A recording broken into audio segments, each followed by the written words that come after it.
So hello there, my name's Dane Lemaitre and welcome to the review. And this is a review on the breakdown crane in the Hornby Thomas Tank Engine range.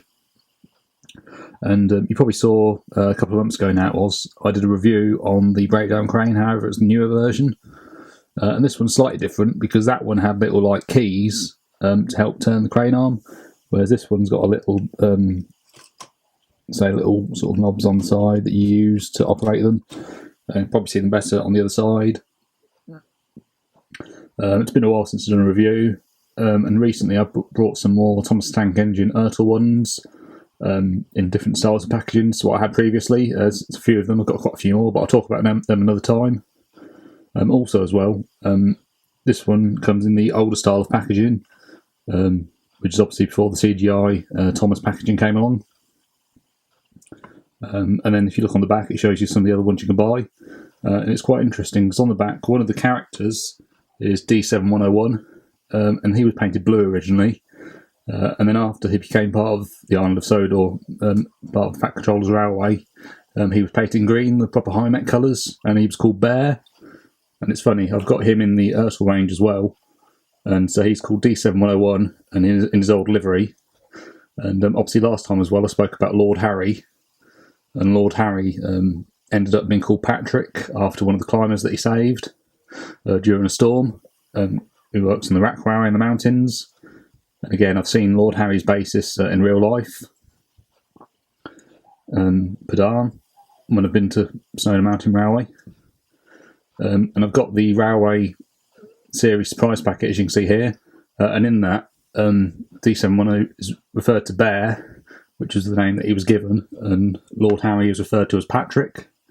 And that surprise packet you can see in another video of mine. And the name of the video, it's quite easy to find. It's called the name of this item. So quite easy to find on my channel.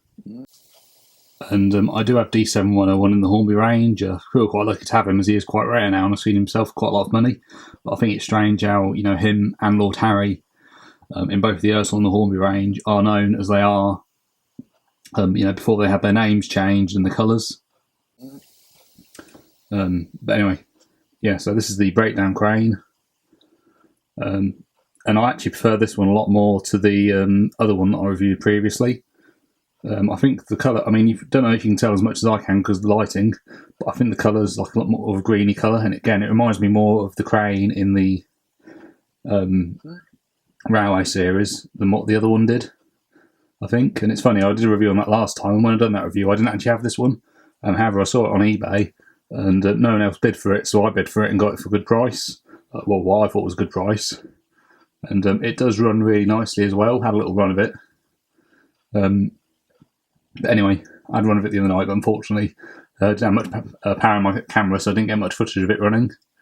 But anyway, it does run really nicely, but what you do have to do is just the crane arm. Like I said, on the other side, the little sort of controllers you can use to operate the crane. And in the Railway series, when it appeared, the crane looked quite different, and it was also in the magazine stories as well. And it's quite hard, really, when you look at it, it's quite hard to sort of compare it to anything, really, because it sort of reminds me of the Railway series, but then also the TV series and the magazines for different reasons. But I do really like it. As well, it's got these 4 stabilisers, and there's, I don't know how well you can see, but there's some like little holes just there, and that's where you're supposed to fit the stabilisers for the crane. I haven't actually fitted them yet, but nevertheless, I will get around to it another time. But I do think this is a really nice crane, and from a collecting point of view, it's nice to have it as part of the collection. And in some ways, it's funny, it sort of reminds me of Rocky, really. Rocky was obviously the crane that was introduced in the TV series in Series 10, and for a while, I think it's fair to say he sort of did replace the breakdown crane. However, in the CGI series, it came back with faces, and it was called Judy and Jerome, so given a bit more life. And also, it did appear a lot of episodes in the background as well, so it was never entirely forgotten, really. You know, it was still used. Anyway, I really like this model. I'd give it an 8.5 out of 10, because like I said, I do find it hard to sort of compare it to anything. And although I like the colours of it, and I think the detail on it is absolutely superb, I really like the chains and that as well. That makes it look really realistic. But to me, I mean, I've seen other breakdown cranes that Hornby have released, and to me, it's sort of like they've painted it to make it like Thomas, and then they've just branded it as Thomas, really. So I do think it's nice, and I would recommend getting it. And it is nice to have a crane in the Thomas tank engine. As well, from my research, found there was actually one released in 1989 as well. However, this is the 2005 version.